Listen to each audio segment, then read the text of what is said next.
السلام علیکم ورحمۃ اللہ۔ محترم ناظرین، آج ہم سورہ محمد کا بہت ہی لاجواب وظیفہ آپ کو بتائیں گے۔ اگر آپ نے اس وظیفے پر عمل کر لیا، انشاءاللہ عز و جل آپ کو فائدہ ضرور حاصل ہوگا۔ دوستو، اس بات میں کوئی شک نہیں کہ تمام جہان کو روزی دینے والا صرف اور صرف اللہ رب العزت ہے۔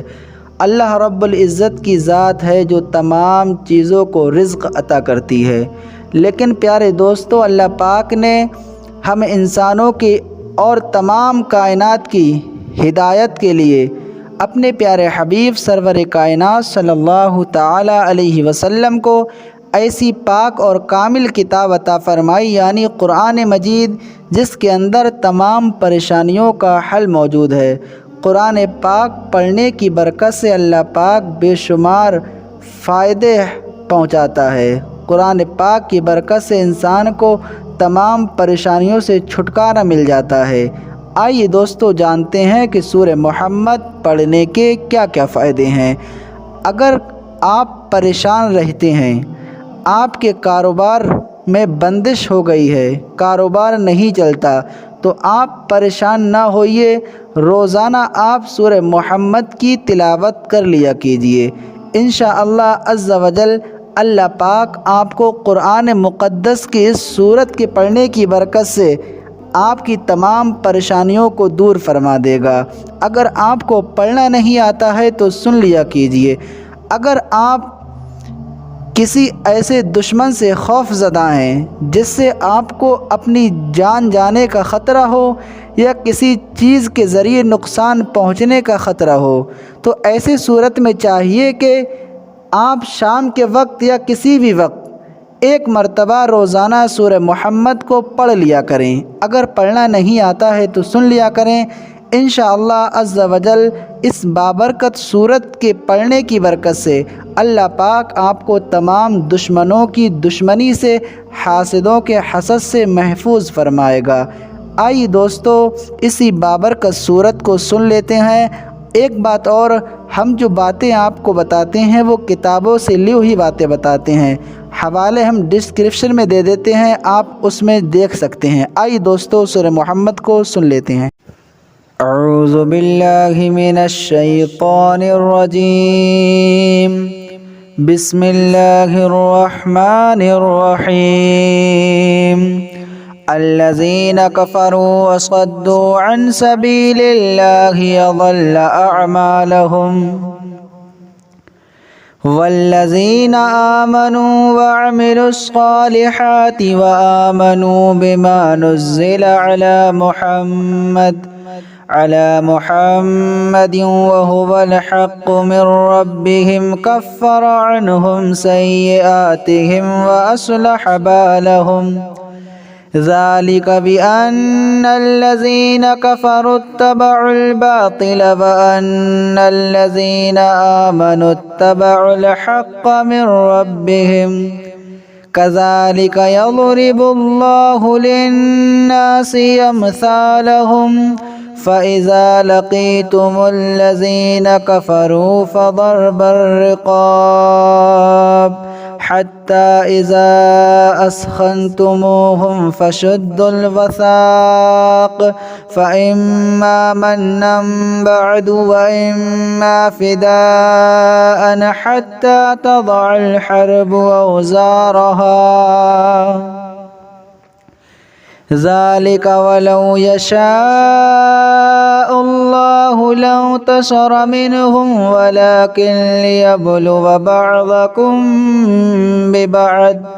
والذين قتلوا في سبيل الله فلن يضل أعمالهم سيهديهم ويصلح بالهم ويدخلهم الجنة عرفها لهم يا أيها الذين آمنوا إن تنصروا الله ينصركم ويثبت أقدامكم والذين كفروا فتعسى لهم وأضل أعمالهم ذلك بأنهم كرهوا ما أنزل الله فأحبط أعمالهم أفلم يسيروا في الأرض فينظروا كيف كان عاقبة الذين من قبلهم دمر الله عليهم وللكافرين أمثالها ذلك بأن الله مولى الذين آمنوا وأن الكافرين لا مولى لهم إن الله يدخل الذين آمنوا وعملوا الصالحات جنات تجري من تحتها الأنهار والذين كفروا يتمتعون ويأكلون كما تأكل الأنعام والنار مثبى لهم وكأي من قرية هي أشد قوة من قريتك التي أخرجتك أهلكناهم فلا ناصر لهم أفمن كان على بينة من ربه كمن زين له سوء عمله واتبعوا أهواءهم مثل الجنة التي وعد المتقون فيها أنهار من ماء غير ياس وأنهار من لبن لم يتغير طعمه وأنهار من خمر لذة للشاربين وأنهار من عسل مصفى ولهم فيها من كل الثمرات ومغفرة من ربهم كمن هو خالد في النار وسقوا ماء حميما فقطع أمعاءهم ومنهم من يستمع إليك حتى إذا خرجوا من عندك قالوا للذين أوتوا العلم ماذا قال آنفا أولئك الذين طبع الله على قلوبهم واتبعوا أهواءهم والذين اهتدوا زادهم هدى وآتاهم تقواهم فهل ينظرون إلا الساعة أو تأتيهم بغتة فقد جاء أشراطها فأنى لهم إذا جاءتهم ذكراهم فاعلم أنه لا إله إلا الله واستغفر لذنبك وللمؤمنين والمؤمنات والله يعلم متقلبكم ومثواكم ويقول الذين آمنوا لولا نزلت السورة فإذا أنزلت سورة محكمة وذكر فيها القتال رأيت الذين في قلوبهم مرض ينظرون إليك نظر المغشي عليه من الموت فأولى لهم طاعة وقول معروف فإذا عزم الأمر فلو صدقوا الله لكان خيرا لهم فهل عسيتم إن توليتم أو تفسدوا في الأرض وتقطعوا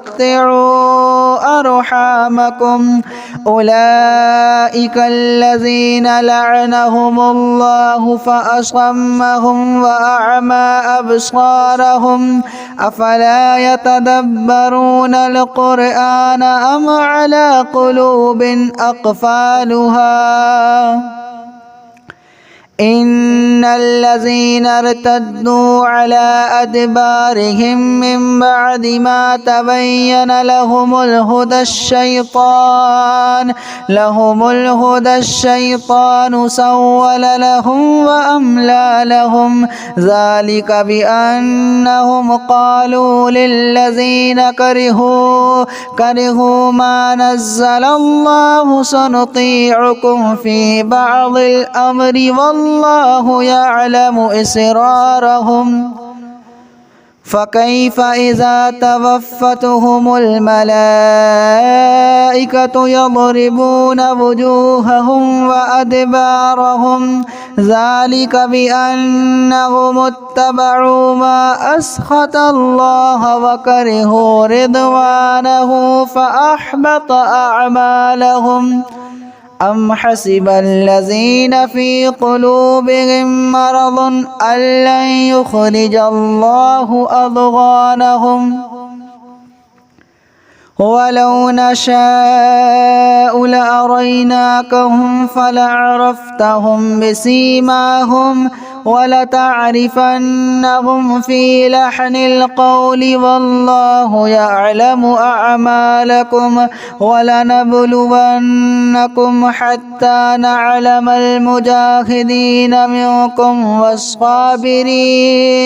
والصابرين ونبلو أخباركم إن الذين كفروا وصدوا عن سبيل الله وشاقوا الرسول من بعد ما تبين لهم الهدى لن يضروا الله شيئا وسيحبط أعمالهم يا أيها الذين آمنوا أطيعوا الله وأطيعوا الرسول ولا تبطلوا أعمالكم إن الذين كفروا وصدوا عن سبيل الله ثم ماتوا وهم كفار فلن يغفر الله لهم فلا تهنوا وتدعوا إلى السلم وأنتم الأعلون والله معكم ولن يترككم أعمالكم إنما الحياة الدنيا لعب ولهو وإن تؤمنوا وتتقوا يؤتكم أجوركم ولا يسألكم أموالكم إن يسألكموها فيحفكم تبخلوا ويخرج أضغانكم ها أنتم هؤلاء تدعون لتنفقوا في سبيل الله فمنكم من يبخل ومن يبخل فإنما يبخل عن نفسه والله الغني وأنتم الفقراء وإن تتولوا يستبدل قوما غيركم ثم لا يكونوا أمثالكم